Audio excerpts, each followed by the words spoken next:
বাবু, হ্যাঁ মা, রান্নাঘরে ভাতটা ডালটা বসানো আছে, একটু তাড়াতাড়ি দেখে আয় তো। যাচ্ছি। কেউই তো ফুটছে না, সবাই তো নিজের জায়গাতেই আছে।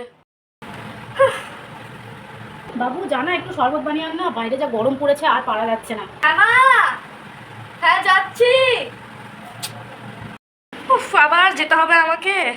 এই তো কাপটা আছে, এই কাপটাই নিয়ে নি।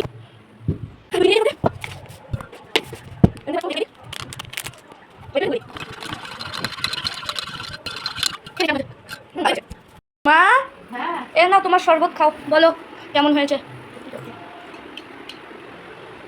বাবু, হ্যাঁ মা। বাবু, হুম, বাবু, মা। বাবু। হ্যাঁ মা। হ্যাঁ মা, বলো। কি হয়েছে তোর? কি হয়েছে বাবু? আবার বাবু।